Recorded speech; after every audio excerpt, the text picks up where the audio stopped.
Tell me about how your commitment to public service developed and evolved. Well, that started at an early age because Mom and Daddy insisted on us doing things to help people in the neighborhood, and we would run errands and do things for older people in the neighborhood. And I remember one time one of them gave me a nickel, and I took the nickel, and I thought Daddy was gonna take me out to the woodshed, because you were not supposed to do that. Whatever you did it because there was a need for it, and no money could be exchanged. No. So, and then when I came to Chapel Hill, I started doing a food drive because I did that in Savannah, and I wanted to continue to do that here. And even just before the pandemic, I worked with student government at Chapel Hill High School to collect food for the Interfaith Council here.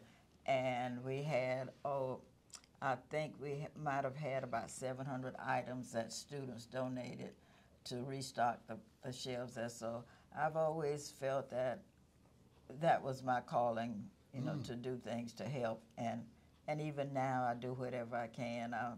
And I have people laughing. Every Wednesday morning, I contact senior citizens to see how they're doing and what's going on with them. And I talked with one of them yesterday whose birthday was today. And I said, Miss Joanne, you have a birthday today? She said, yeah, I'm getting old. I'm going to be 63. I said, well, darling, you just a baby. I said, I'm 87. She said, what? So I don't think they realize, most of them realize that I'm as senior as I am. When you have the occasion to hear other people describe you, I don't know if it matches what you think you are or the person you think you are, but tell me, what do you hear when other people describe you? Well, so often they say, or when are you going to slow down, or when are you going to stop, or you doing this? And I said, well, why stop when I can keep going? I said, when I stop, it's going to be because I'm stopped, but it's not going to be because I decide that I'm just not going to do anything anymore. And I'm just blessed and lucky to be able to keep moving. And I think people, for the most part, appreciate what I do and my contributions. And I know a lot of former students really do appreciate that, and we keep in touch a lot with former students. So your life is full of achievements, whether you might view them as a big thing or not. Tell me the ones that are most meaningful to you. Which ones are you most proud of?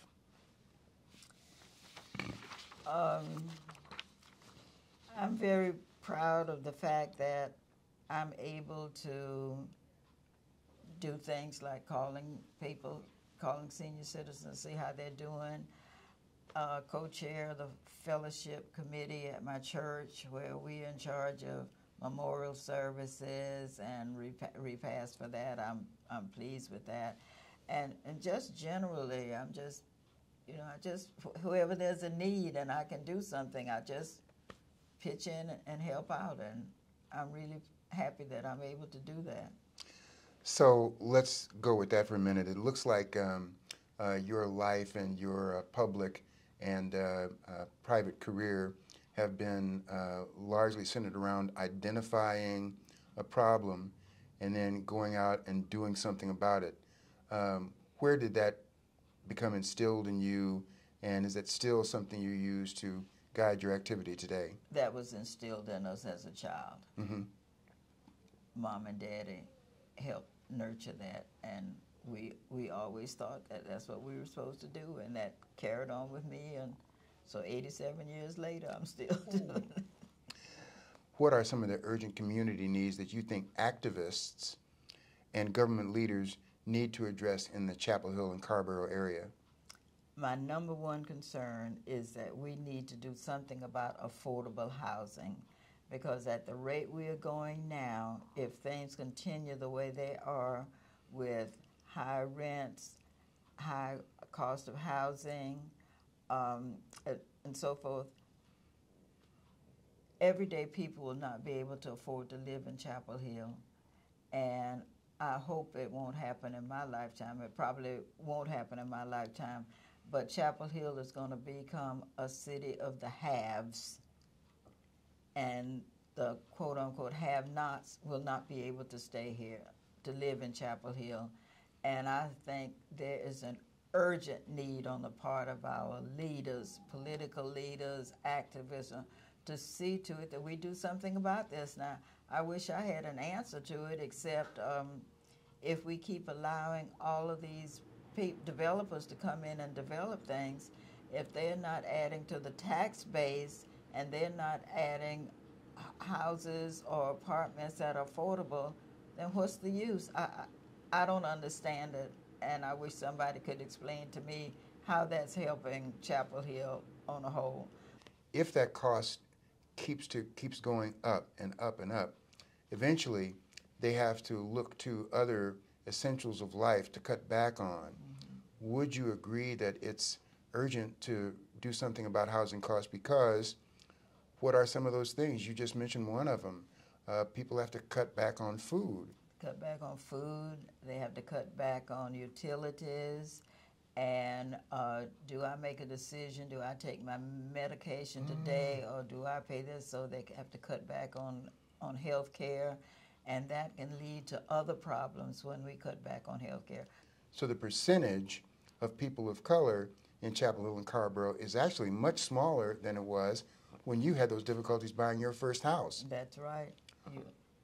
What does that mean for the kind of society that we might be looking at, unless, as you pointed out earlier, something's done about it now? I think we need to take the blinders off and look at what's happening to the shift in populations and people of color who live in and around Chapel Hill.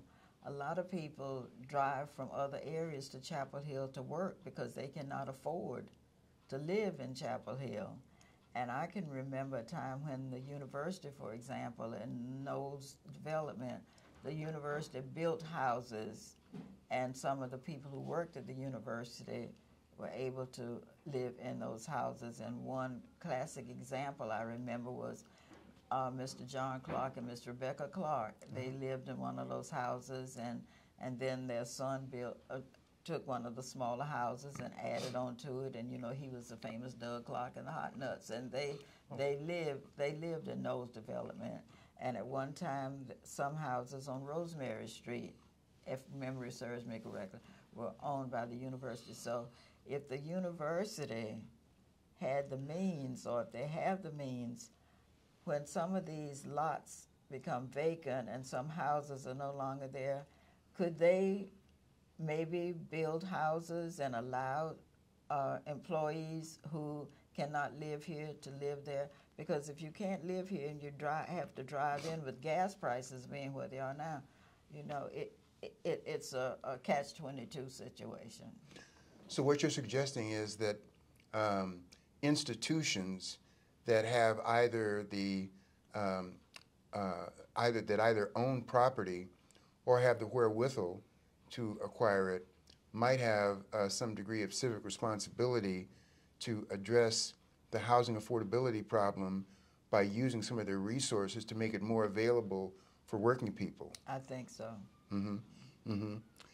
How important do you think the advocacy work of an organization like Empowerment is in addressing affordable housing? I think Empowerment plays a real important part in Chapel Hill, and if they could get the resources that they need, I think they would certainly address the housing, because they know what the need is, they know where it is, they know who needs it and whatnot. And it's too bad that those entities don't get all of the money that they need. For example, with the Peach Project that Dolores Bailey, who's the executive director, Empowerment, how hard she's working to try to get enough money to develop the Peach Project that will be down in Knowles Development on Johnson Street. And that is so important, because I'm convinced that if she gets that done, there will be units there that people can afford. people who live in Chapel Hill and work in Chapel Hill will be able to afford. If we don't do something about this relatively soon, what do you think Chapel Hill and Carrboro will look like in 25 to 50 years unless someone takes that on and does something about it now? If that's not done now, we need to start right now. As a matter of fact, we should have started a while back.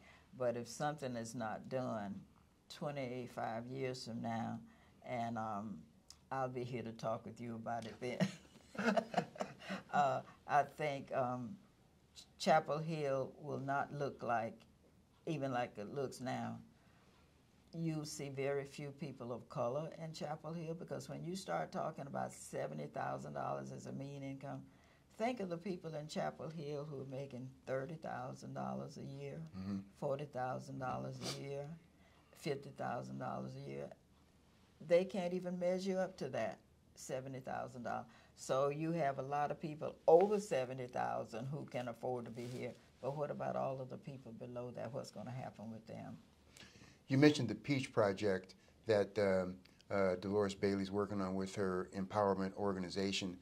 One of the other goals for this event and other events that she's going to have this year is to build up a fund so that when a property becomes available to purchase, she will have the ability to purchase it rather than to look at the property and then scramble around trying to find money to make a purchase on it.